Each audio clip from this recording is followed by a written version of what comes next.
Thus Roger Chillingworth scrutinized his patient carefully, both as he saw him in his ordinary life, keeping an accustomed pathway in the range of thoughts familiar to him, and as he appeared when thrown amidst other moral scenery, the novelty of which might call out something new to the surface of his character.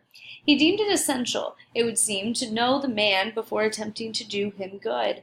Wherever there is a heart and an intellect, the diseases of the physical frame are tinged with the peculiarities of these. In Arthur Dimmesdale, thought and imagination were so active and sensibility so intense that the bodily infirmity would be likely to have its groundwork there. So Roger Chillingworth, the man of skill, and the kind and friendly physician, strove to go deep into the patient's bosom, delving among his principles, prying into his recollections, and probing everything with a cautious touch, like a treasure-seeker in a dark cavern. Few secrets can escape an investigator who has opportunity and license to undertake such a quest and skill to follow it up. A man burdened with a secret should especially avoid the intimacy of his physician. If the latter possesses native sagacity and a nameless something more, let us call it intuition, if he show no intrusive egotism or disagreeably prominent characters of his own. If he have the power, which must be born with him, to bring his mind into such affinity with his patient's, that this last shall unawares have spoken what he imagines himself only to have thought. If such revelations be received without tumult, and acknowledged not so often by an uttered sympathy as by silence and inarticulate breath, and here and there a word to indicate that all is understood, if to those qualifications of confident but joint advantages afforded by his recognized character as a physician, then, at some inevitable moment, will the soul of the sufferer be dissolved and flow forth in a dark but transparent stream, bringing all the mysteries to daylight. Roger Chillingworth possessed all or most of the attributes above enumerated. Nevertheless, time went on, a kind of intimacy, as we have said, grew up between these two cultivated minds, which had as wide a field as a whole sphere of human thought and study to meet upon. They discussed every topic of ethics and religion, of public affairs and private character. They talked much on both sides of matters that seemed personal to themselves, and yet no secret, such as the physician fancied more exists there, ever stole out of the minister's consciousness into his companion's ear. The latter had his suspicions, indeed, that even the nature of Mr. Dimmesdale's bodily disease had never fairly been revealed to him. It was strange a reserve. After a time, at a hint from Roger Chillingworth, the friends of Mr. Dimmesdale effected an arrangement by which the two were lodged in the same house, so that every ebb and flow of the minister's lifetime might pass upon the eye of the ancient and detached physician. There was much joy throughout the town when this greatly desirable object was attained. It was held to be the best possible measure for the young clergyman's welfare, unless indeed, as often urged by such as felt authorized to do so, he had selected some one of the many blooming damsels spiritually devoted to him to become his devoted wife. This later step, however, there was no present prospect that Arthur Dimmesdale would be prevailed upon to take. He rejected all suggestions of the kind, as if priestly celibacy were one of his articles of church discipline. Doomed by his own choice, therefore, as Mr. Dimmesdale so evidently was, to eat his unsavory morsels always at another's board, and endure the lifelong chill which must be his lot who seeks to warm himself only at another's fireside, it truly seemed that this sagacious, experienced, benevolent old physician, with his concord of paternal and reverential love for the young pastor, was the very man of all mankind to be constantly within reach of his voice. The new abode of the two friends was with a pious widow of good social rank, who dwelt in a house covering pretty nearly the site on which the venerable structure of the King's Chapel has since been built.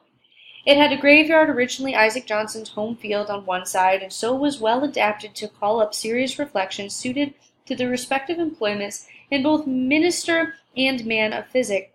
The motherly care of the good widow assigned to Mr. Dimmesdale a front apartment, with a sunny exposure, and a heavy window curtains to create a noontide shadow when desirable.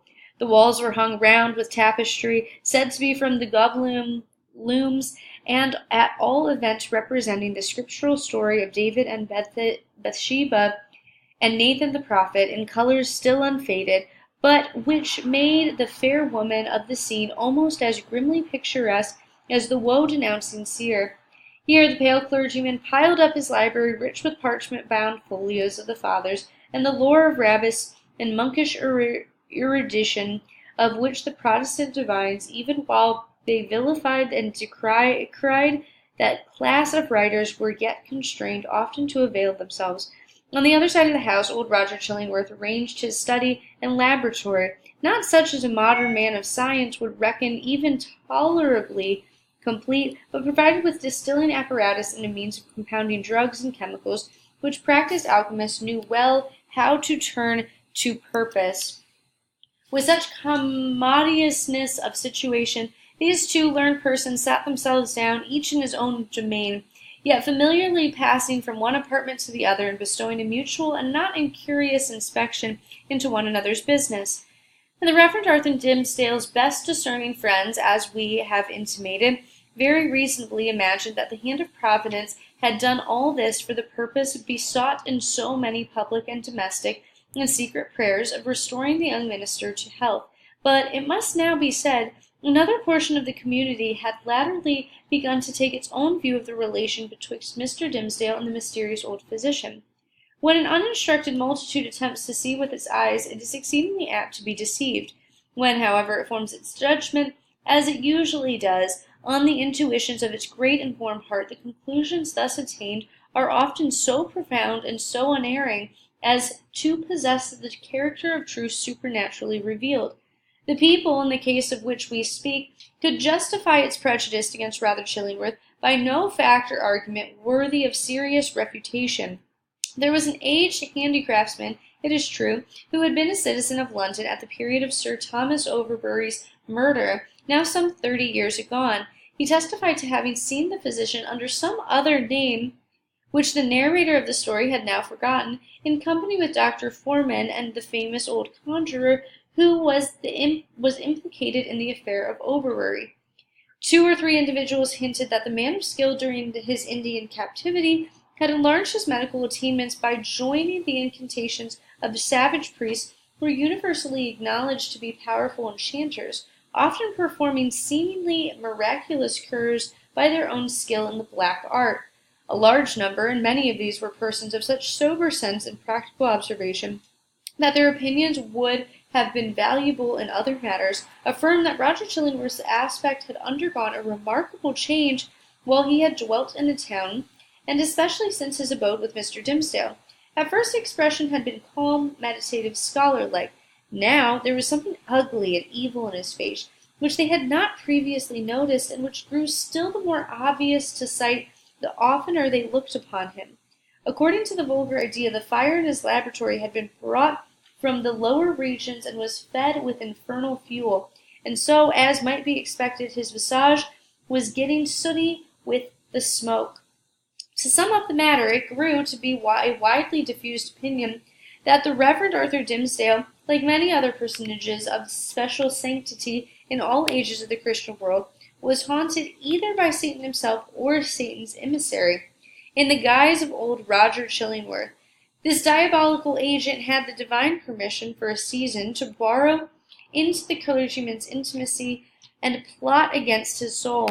No sensible man, it was confessed, could doubt on which side the victory would turn. The people looked with an unshaken hope to see the minister come forth out of the conflict transfigured with glory, which he would unquestionably win.